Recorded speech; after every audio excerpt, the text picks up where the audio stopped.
You're tuning into Black and White Sports on YouTube. The no-holds-barred truth on sports. The main event starts now. All right, Black and White Sports supporters. Well, we're going to talk about Caitlin Clark and yet another pundit out there that is furious that the white girls come into the league and she's dropped a hammer onto the WNBA, the activist league, as I like to call it. That's right, led predominantly by black lesbians. And these journalists just can't figure out why a predominantly black league, why the popularity would all of a sudden explode when Caitlin Clark shows up. Well, she's the best college basketball player we've seen in how many years on the women's side? I mean, she's walking in the door with nearly 20 million people having watched college basketball games that she played in.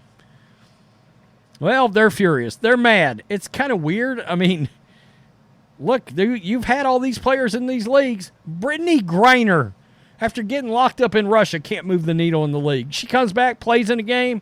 Nobody watched. Nobody watched. Trust me, I did that video. Nobody watched. I mean, they tried to throw a welcome back party for her somewhere like in Waco, and nobody showed up. What does that tell you?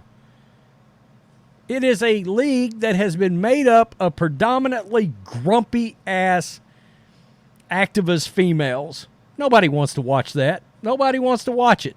Nobody wants to root for it. So you get Caitlin Clark come in, and she wants to just play basketball and dominate. And all of a sudden, people gravitate towards that. Well, all right. I mean, I don't see a problem with that, but Jim Trotter does. And he comes right out and says it. She's white, and he's got a problem with it. He's got a problem with the fact that you're supporting a white player. I mean, that's hilarious, but okay.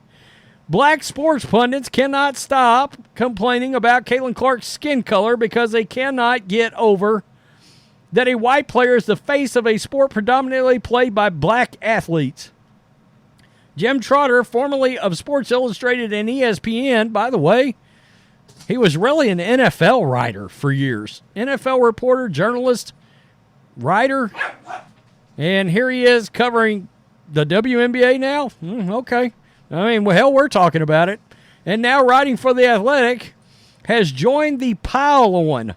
While claiming he is not dismissing her accomplishments and college success, well, that's exactly what the hell you're doing. I mean, come on, let's be real. That's exactly what you're doing. Talking out of both sides of your mouth. Trotter does exactly that. There you go. To suggest the real reason that Clark is receiving so much publicity and endorsement deals is because she is straight and white. Okay. I mean, I'm sorry, but it is what it is. I mean, there's no doubt about the straight part. That does lend itself to more probably Christian viewers, family viewers that wants their kids to identify with a more traditional lifestyle. Sorry.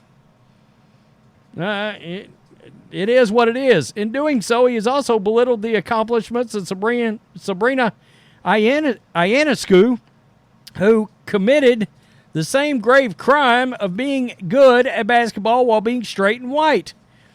She's good, but you saw she hasn't moved the needle like Caitlin Clark, so that tells you right there it's not about skin color. It's absolutely not. Trotter can't seem to wrap his head around the fact that Clark is the most exciting female basketball player to watch ever, with a game similar to that of the NBA's Steph Curry, the most exciting male player to watch possibly ever, and certainly the most exciting for this generation. Well, that's really arguable. Now, this generation, okay, maybe, but ever? No, I mean, come on. MJ exists. Magic exists. Larry Bird exists. Charles, I could keep going from that era. Clark is the all-time scoring leader in college basketball history, which combined with her play style explains her popularity. And so he's just mad. Oh, my goodness. Whites in the league have got him angry. Trotter joins USA Today's race-obsessed Mike Freeman, I did that video, and former ESPN personality turned professional race baiter Jamel Hill in complaining that Clark, the best women's college basketball player ever, is only given so much attention because she is white. It is kind of gross. It's the gross kind of racism masked as profound commentary on country that reduces Clark to her skin color and ignores the basic reality that Clark is popular because of her play style and countless records. This is not exclusive to women's basketball coverage either. Yeah, they go on to bring up Kendrick Perkins and Nikola Jokic, of course, last year because Perkins was having a fit because a Serbian white player was out there dominating the NBA, right? Winning actual MVP awards. And that was a real problem. So we're seeing it again with Caitlin Clark. I contend we're seeing it on a level even bigger. All right? Because I want you to think about the NBA and Caitlin Clark. I got thinking about this the other day. Is she more popular than every NBA player right now outside of maybe 3 or 4?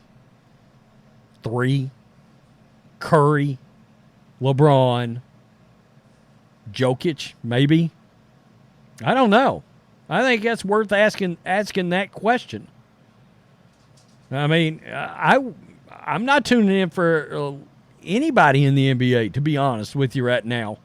But I find that interesting. I think, as Dave Portnoy said, I think that was kind of accurate. Devin Booker? Nah, he ain't moving any needles at all. But Caitlin Clark is. And I think it's hilarious that these reporters, and we knew it was going to happen. She caught hate from the WNBA players. Now she's catching hate from the mainstream media. And it's blatant skin color hate. Now, can you imagine if the shoe was on the other foot? All right? White reporter, and people were, and just change the skin color around in the scenario. Can you imagine the world would explode? And whatever player they were talking about or whatever, that player would make the woke media tour just like Bubba Wallace did. CNN, MSNBC, all of these outlets, it would be national news. It would be national news if you had a journalist coming after a black player over skin color. These guys are doing it and making it blatant and not even hiding their racism. And everybody's supposed to just turn the blind eye to it. Nah, not us. Not us. Not at all. Wow, it's pathetic. It really is. You can't just be happy that, look, you finally got a player in the league that might eventually, if she's really damn good in the professional side, might eventually cause television contracts to get better and ratings to get better and actual wages to get better because we're seeing more tickets sold. If she moves the needle in the long run like everybody thinks she might, well, then it's going to help everybody, black, white, polka dotted in the WNBA. And these reporters can't see past skin color. They realize it. They just don't care. They know this kind of article, brave, stunning, and courageous. All right. Tell me what you think.